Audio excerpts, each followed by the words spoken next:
The world of football with a soccer perspective. This is Soccer Today with Duane, Rollins and Kevin Laramee. Live on the Sports Podcasting Network. Good day, good night, and welcome to Soccer Today for Monday, December 9th, 2019. I'm Kevin Laramee, joined by Duane Rollins as always. And Duane, it's a busy week in the world of soccer as always. Champions League is back for the last time before Christmas comes and the group stage finishes. And also the Club World Cup starts later this week on December 11th. And tonight, 9 p.m. Eastern Time on TSN and on TUDN in the United States, the Concacaf Champions League Draw will finally know who the Montreal Impact will face in their quarterfinals matchup of the Concacaf Champions League. Along with, obviously, the four Major League Soccer teams, which represent the United States, unlike what Atlanta United suggested, which they don't represent the league, they represent the country, which is why Canadian teams can only qualify through Canada, but this is a conversation for another day. We will look forward to seeing what the Impact we're doing. I was busy this morning booking some rooms in Quebec City for a trip I'm going to run as part of the CCL in Montreal. So there will at least be one Toronto person watching some CCL action this year. I don't know how many more will make that trip up, but you'd probably be surprised. There'll probably be a few that go up just to get their fix in because it's been a while since by that time. Yeah, they're just not vocal about it. But for me, we'll know tonight. And of course, if you're a patron, which you can be for $2, $5, and $10 a month, $2 will give you access to the Two Solid Two Soccer podcast, but the $5 version will give you access to a couple of shows today. Tonight, after the CONCACAF Champions League Draw, we'll have a breaking news audio on the CONCACAF Champions League Draw available for $5 patrons. Also 5 rings extra because, Duane, this app applies to soccer as well. Russia has been banned for 4 years, and that does apply for the World Cup in 2022, the Olympics in 2022 also. 22, the Winter Games 2022, yeah. Yeah, the Beijing Winter Games. And, of course, some other competitions, World Championships and stuff. But the Euro, they will still be part of that competition and will still host a couple games in that competition as well next year. Yeah, sort of. It would have been very complicated to move that at this particular time and politically charged and could have made a bit of a mess. This is always the problem when you're talking about this, and we'll have more conversation about this on 5 Rings this week, obviously. But it's the politics involved with banning a country like this are so difficult to get it to be enforced and to stick. And I'm not convinced that Russia is not going to appeal this in some way or that it will work, Kevin, because if you listen to our 5 Ring shows, we'll say this quite bluntly, is that you can put them in a white shirt and you can call them, whatever, unified athletes of the world to competing clean or whatever the hell you want to call them. And it's still not going to work. Everyone still knows it's Russia out there. And that's particularly the case in the team sports. As I said on the last 5 Rings or 2 5 Rings ago, when we talked about the possibility of this, we all know who won the hockey gold medal in the last Olympics, the last Winter Olympics. It was Russia, not the white team that was, not associated with a flag. But I guess it is a step, and it is something that we'll watch very closely in the days ahead. Yep, exactly. So you'll find these shows on the $5 tier of the Sports Podcast Network, available at patreon.com/Sports Podcast Network. But let's go back to the CONCACAF Champions League Draw tonight, 9 p.m., like I mentioned earlier, on TSN and on TUDN. You can know whose teams are going to face. And there's a lot of mock draws that are out there. Andrew Reeby made a nice one on MLSsoccer.com, and he gave the Montreal Impact Portmore United as an opponent, and that would be the one of the ideal opponent for the Montreal Impact, I believe. But Duane, the intricacies of this draws are a bit complicated. It's a double-blind system, and there's going to be 4 pots. 2 of these pots have teams. One, of course, has Atlanta United, Club America from Mexico, Cruz Azul from Mexico, which we're going to talk about later on, too, LAFC, the Montreal Impact, NYCFC, the Seattle Sounders, and Tigres from Mexico. In pot 2, San Carlos of Costa Rica, Alianza of Salvador, Comunicación of Guatemala, a normal team in the CONCACAF Champions League, have made a couple of appearances, and some of them against the Montreal Impact back in the day. Club Leon from Mexico, City Motaga from Honduras, Olympia CD Olympia from Honduras as well, Portmore United from Jamaica, and Saprissa from Costa Rica. So, Duane, can you explain to us a little bit how this draw works if you get the grasp of it? Because I guess I wasn't paying attention when it came to draw school. In a very basic sense, there's seedings to this for the round of 16, which are based on points you've gained as a federation in the CCL in the past. And because Montreal went to a final and TFC went to a final a couple years after that, Canada is actually one of the seeded teams. So you do, in theory, get a lower team in this round, Kevin, but you've heard the Pot B there, and the Pot B has some teams that are pretty tricky in it. And that's because they just didn't give all 4 Mexican teams the top seeds, even though they are. So you want to avoid Lyon. You want to avoid Lyon. This sort of it here. Saprissa wouldn't be easy either, but no. Lyon, so you really want to avoid. And Saprissa does contain some ties to the Montreal Impact with former Montreal Impact player Yohan Venegas, who actually played in Minneapolis, in Minnesota, for Minnesota United also. Interesting team, CD Motaga from Honduras. Doing my research for the 2000 Gold Cup that Canada won, a lot of players from that Honduras team in this 2000 Gold Cup were from CD Motaga, so that's a little trivia note that you can have. It's free. I'm just giving you that. Well, also, the Motaga has a connection to the CCL in the sense that they were the team Forge lost to in that secondary competition, which put one team into it. So in the Concacaf draw for Forge there. League, you take out the champions and you just call it the Concacaf League. That's where Forge FC actually won a round, but then lost to CD Motaga from Olympia. So it will be a nice little draw tonight, again on TSN, TUDN, and we'll have a breaking news audio reaction to that news on patreon.com/sports podcasting network. But Duane, also a couple of rumors over the last few days regarding Canadian players maybe coming back home, maybe coming back to Major League Soccer, but in Canada. Lucas Cavallini, one of the hottest strikers for Canada right now, also with Jonathan David, playing for Puebla, hasn't shown up for the beginning of his training camp, and he is linked with the Vancouver Whitecaps.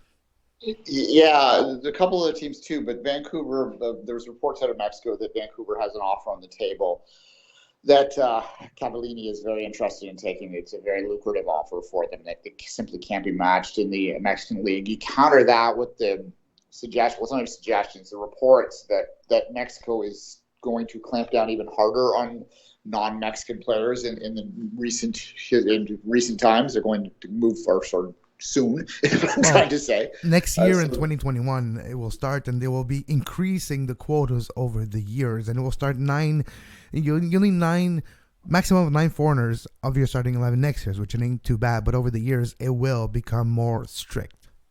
Yeah, so, look, Cavallini is playing well enough that he would continue to get interest in Mexico, but when you factor in the reduction and just sort of lifestyle choices of playing in Mexico right now, unfortunate lifestyle choices in some cases, it makes sense if you can get the right offer to come back to Major League Soccer. The perception that, is MLS as high a level as Liga MX? I think the evidence quite clearly suggests that it is not.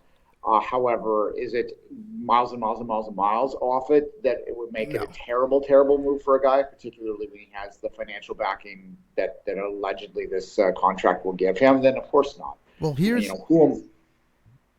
Sorry, go ahead. Okay, I was just going to say, for me, yes, on the field, it does not equal. It's not equal.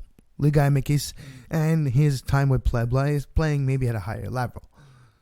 But off the field, his presence in the market where he would be a star, his ties with the Canadian men's national team are necessary in this case, and who knows, he will be the poster child for maybe potential games that BC plays down the road. That could be a case. Concacaf Nations League game maybe from next year could be at BC Place if Cavallini becomes a star there. His qualities as a striker might be good for the way Marc Dos Santos wants to play, and maybe he could be a good choice and a prolific striker. Maybe he could score 10 to 15. He scored 29 goals already over the last few years in Mexico, and those skills are transferable to a point where he might be a bigger star in MLS that he would have been in Liga MX and his potential to make money sponsorship-wise also in a market where he's viewed as a star, that has some weight in the balance too. Yeah, he would be a star in Vancouver and be looked at as a key difference maker in changing the fortunes of that team around. Montero, who was expected to be the goal scorer last year, simply didn't show up, I think is a fair way to put it. And it seems pretty clear that the days of him ripping it up as a young person in Seattle, well, they're a decade ago. So, it's just not there anymore, right? That he, I don't know if he's done, but he's not necessarily anyone you want to build a team around anymore.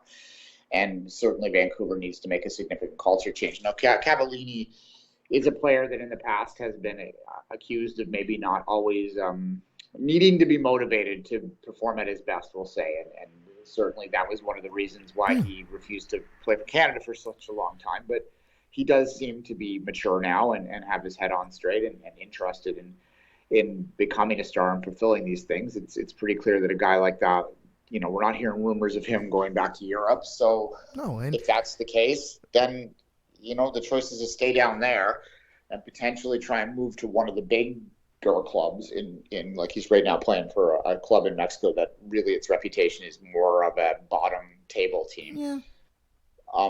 He could try, and there were links to him to go to America for a while, but the battle to try and break into that lineup would be challenged, particularly for a non-Mexican.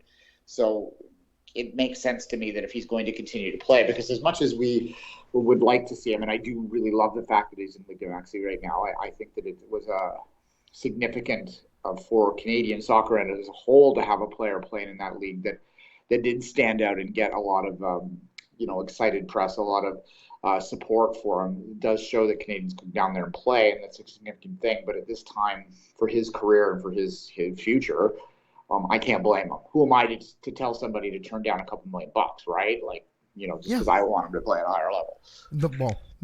And who knows? It could be just another stepping stone for him, and maybe in 2 to 3 years he follows Alfonso and goes somewhere in Europe. As an older player, but it's still possible. The possibilities are still out there.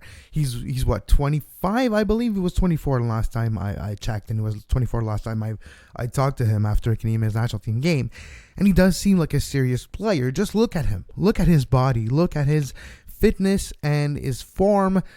Just as a physical athlete, he is serious about his career, and I don't think there's anything to worry about this side. And he's also a bit more mature as a player, and I think he would come in Major League Soccer with his size, Duane.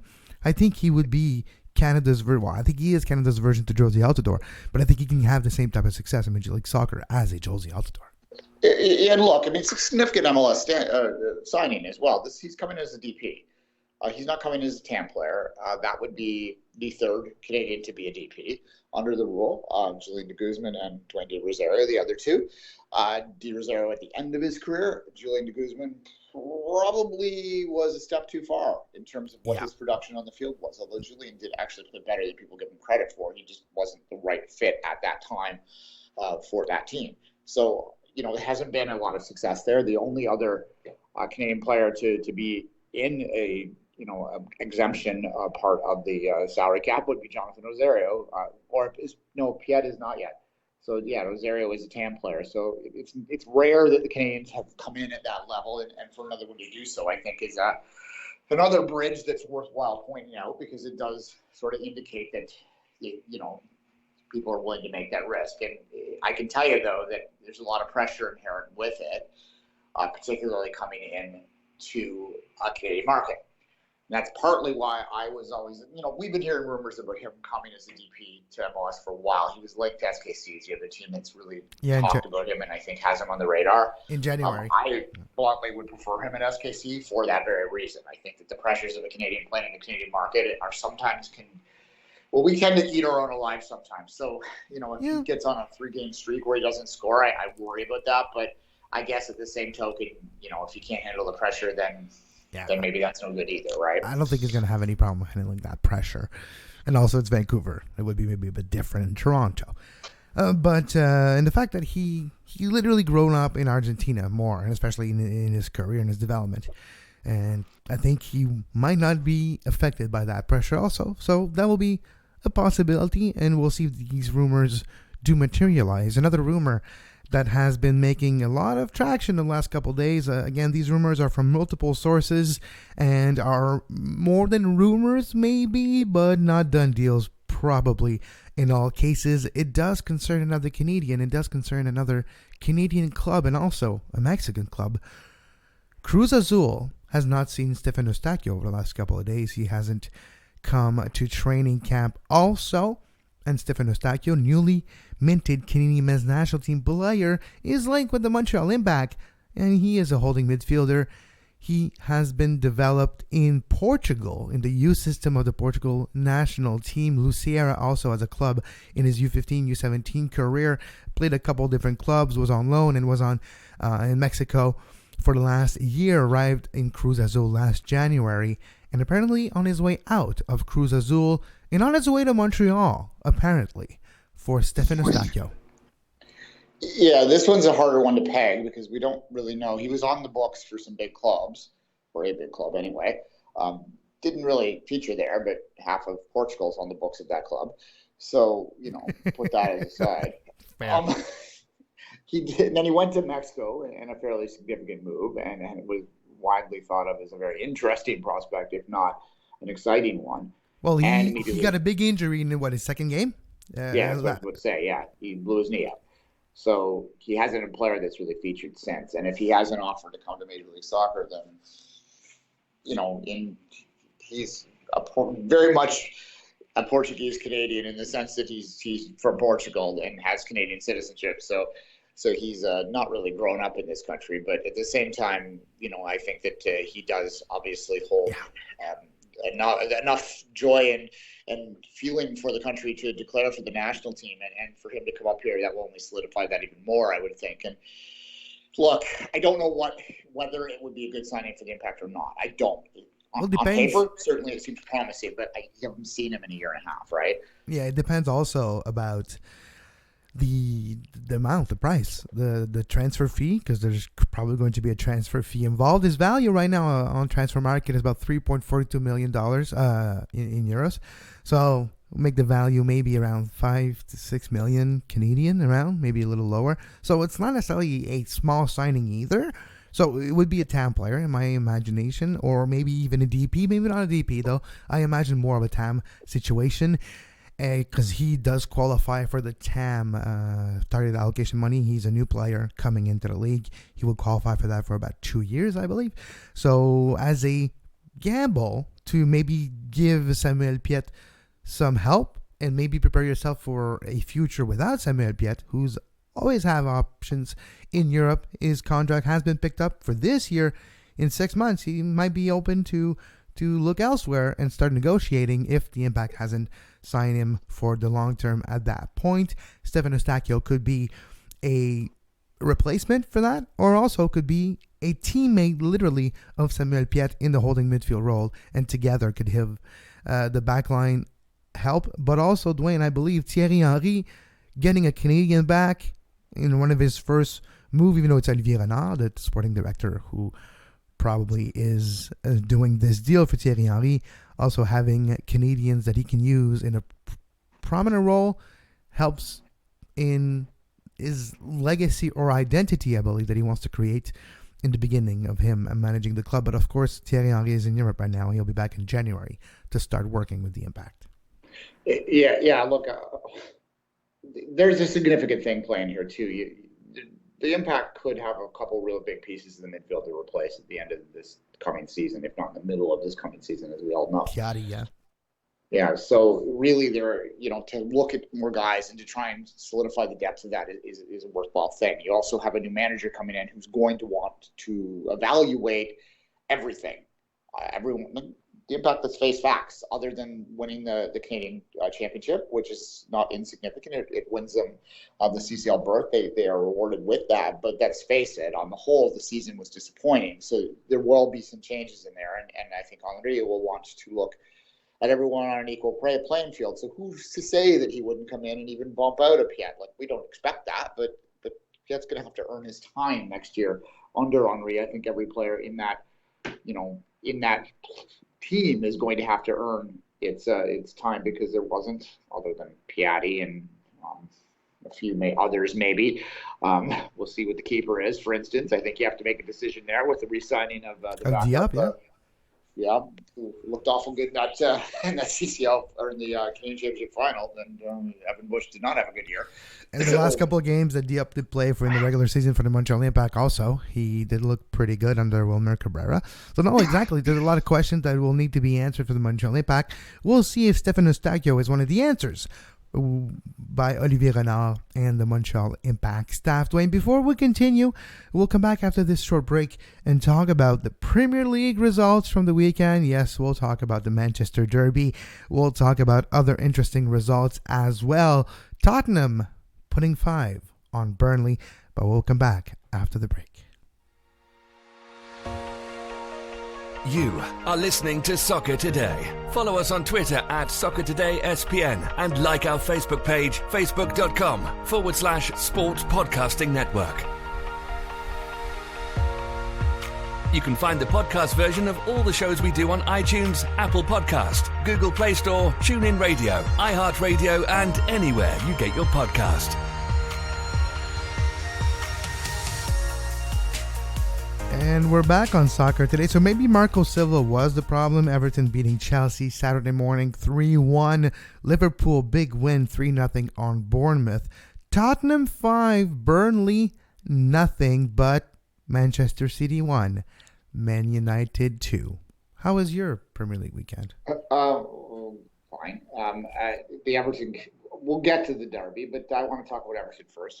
It was a really remarkable thing to wake up to on Saturday morning, the intensity there. They called it Fergie time, and a little nod to both Alex Ferguson and Everton's interim manager. But the intensity there, the stats, not the tackling is everything, but it does show a certain level of intensity there. Everton had the most recognized tackles in their history in the Opta era. So it's only about 6 years, but still in the game on Saturday morning, it was the most in the last 2 seasons in the Premier League. So there certainly was at least an initial coaching bump there, right? So that's something to talk about and draw some out of the drop zone, which I don't think anyone thought they deserved to be in based on their overall talent. So a good start to that weekend. Liverpool did what Liverpool does. I don't want to discount Leicester in this conversation. I think at this point in time it's disrespectful for Leicester to be talking about Liverpool having quote unquote won the title with the result of the Manchester Derby, but I think it's very reasonable to suggest that any possibility of Manchester City closing 14 points on Liverpool over the rest of the season seems. It would take something that is completely unexpected for that to happen. Winning out. Manchester City can get up to 98 points right now if they were to win every game the rest of the way. I don't see that happening. Not with this team this year. The talent levels, they've done streaks like that. I mean, if you look last year, they were at a point where they had to do something absurd to win, and they did. But this just doesn't seem like a team that's there, and which is the segue into the Derby. It was the worst performance I have seen by Manchester City in a Derby since before they got the money. So that is stretching back to 2008. And trust me, I've seen them all. So it was a flat performance. The way I would describe it is Manchester United came to play a Derby, Manchester City came to play a game. And that's not something we're used to seeing in a Derby situation. It's not something you can completely easily put a finger on. I mean, some people will want to oversimplify and say that they're rich and they're, they don't care and all that sort of jazz. That's bull. But the winning fatigue, they win every time. For them, it's easy. But I think there's more to say, and I think there's a correlation between Everton, Chelsea, and Man City, Man United. You mentioned the tackle. You mentioned the intensity here, and trying to keep it a little bit more simple. Sometimes in an intense environment, keeping it simple but a bit more efficient does get you a win. And I think that's what happened with Everton Chelsea. And I think that's what happened with Man United versus Man City too. Man United are not trying to be cute at this point in this season. They're just trying to do whatever it takes for them to eke out wins and results. They had a good one versus Tottenham in Jose Mourinho's debut for the Spurs. and that did give him a boost of confidence heading into this Man City game, and they kept it simple, and it worked. Everton with Duncan Ferguson coming into play, keeping it simple, keeping it a bit more defensive, but simple and efficient, and it worked. They beat a young and hungry Chelsea team 3-1. So I think there is a correlation there. Sure, yeah, the intensity matter. Look, what United reminded me a bit of that Leicester title-winning team, the upset of upsets, right? Where they kept it simple and they played a very fast-paced counter game and caught better teams on paper on the break consistently, to the point that they were no longer better teams they were catching. They were teams that could not adjust to what they were trying to put out there. And United did this similar thing. Now, I don't, based on the overall play of the season this year, United is not capable of doing this week in, week out. And I still imagine that you're going to see United go drop points to West Ham's and Wiggum's. And no, but they can't drop points to Wiggum, but that'd be funny if they did. You would love for that to happen. I say, but because you would love for them to see Man United in the championship, which can only be done on Football Manager, probably. Yes, exactly. But look, from a City perspective, there is a fatigue there for sure. The injuries matter for sure. I think there's a need to turn that roster over a little bit. You can't win 198 points or get 198 points over 2 seasons and win 5 of 6 domestic trophies without there being a bit of fatigue there. It's very difficult in the intense environment of week in, week out in the Premier League to do that, and they did it for 2 years running. Now, that doesn't mean that Pep's going to be very happy about this. Or, based on his history, maybe might not be motivated to leave at the end of this year, especially if City were to do something in the Champions League. But what I'll say about that is it's hard to see them doing anything in the Champions League, because the problems that have plagued them in the Premier League have also been evident in Champions League games this year. They're winning their group. They won their group, but their group was the group of life. And they still have managed a couple of draws in it. We'll see what they do this week to finish it out with 3 points to go as one of the top teams out of the point going. But it doesn't – I don't really counter that. Like when they run into – hell, I watched a lot of Bayern Munich games, and Bayern Munich's playing like crap themselves in the league. But I look at how they set up, how they play, and how City plays, and I worry about that kind of matchup, that I think Bayern could really catch them with a little bit of speed down the wings and some dynamic plays, because City just doesn't have the ability right now to counter the speed, the athleticism. They are set up to be a very artful, ponderous, systematic, possession-based team. And when they get taken out of that rhythm, they can be opened up. And we saw it against United. I mean, City had some chances, obviously, and I don't want to talk about the VAR stuff. I mean, you could call that a penalty at the end of the half for sure.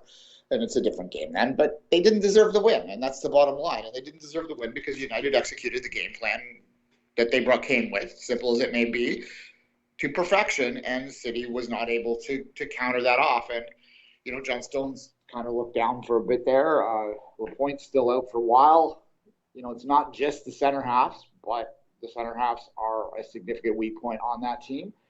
And until they fix that, I don't see how they can possibly win in Europe. Now, they have the money to change things significantly and quickly. So if something, they make the right couple buys in January and in next summer, and I absolutely could see City winning 2 titles in a row again. But this year, they got a pretty good draw in the League Cup, so maybe they could three-peat there, and that might be all that happens for this team right now. And I say that as an analyst and as a fan. Yeah. And speaking of January, Chelsea also, their transfer ban has been reduced, and they can officially sign players in the upcoming transfer window in January. So that's a bonus for the Blues. Before we say goodbye for today, let's look at the Premier League table before heading into the Champions League this weekend. Liverpool, top of the table, 46 points. Leicester, second, 38 points, only 8 points behind Liverpool. Man City, third, 32 points. Chelsea, fourth, 29. Man United, as it stands right now, fifth with 24 points on goal differential. Wolves, sixth. Tottenham, seventh. Sheffield United, eighth. Who would have predicted that Sheffield United would be top 10 of the Premier League mid-December? Crystal Palace, 9th. Newcastle, 10th. Arsenal, 11th. That's quite actually laughable at this point. And to continue on this table, Brighton, Burnley, Everton, Bournemouth, West Ham, Aston Villa, and in the relegation drop zone right now, Southampton, Norwich, and Watford closing out the table. Yeah, as we said last week, very tight table beyond the bottom two spots. So lots can happen in January. Lots of complications for Liverpool here. Again, it's not about City. Well, it is about City, just not the one in Manchester. So that's where you have to watch this title race and whether there's something to happen here. And you know, it won't be a 5,000 to 1 odds this time if Leicester were to get something done. But even if they don't, even if they were finishing second, I don't think anyone can possibly say anything negative about the season that they are having and what they have brought. You know, it officially is a big 7 to me now. Leicester has joined the party, and it was investment. You know, it's not the underdog story that people try to let on into it to be. There's a lot of money that was invested in the Leicester City, but nonetheless, to close that gap as quickly as they did, with still the need to turn to sell a bit, is something to be enjoyed. And if you're neutral, I'm sure that you are cheering for Leicester a lot in these days ahead. So we'll see how that plays out. You mentioned the Club World Cup. You know, Liverpool, whether they care about it or not is one thing, but they have to play in it. So we'll see whether that and the travel does impact their ability to be perfect through January, because we're almost getting to that conversation time right now, right? You know, maybe that what Liverpool, it's not whether they win the title anymore, it's how significant, how historic they can have the rest of the season go, because they certainly have been playing in such a way, like they have not played well at times, but they win. They constantly find a way, and you can't discount that. And if they play as driven this way and they get a couple more bounces here and there, because it happens when you're good, you create that luck. Who knows? This team could go down every bit with, you know, the famous Arsenal team or the 100-point team of City. They could be in those conversations. Yep, Liverpool will be a difficult team to play against even in the Champions League. So it might go through Liverpool any way possible, Premier League or Champions League. But on that note, you can follow Duane on social media at 24th Minute and myself at Kev Laramee. We'll be back with breaking news audio on our Patreon feed for $5 members.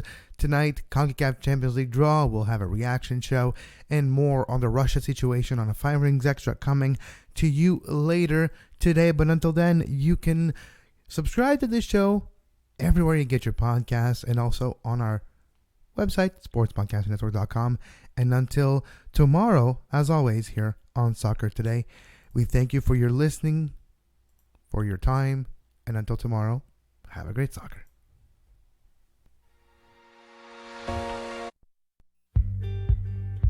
You can find the podcast version of all the shows we do on iTunes, Apple Podcast, Google Play Store, TuneIn Radio, iHeartRadio, and anywhere you get your podcast.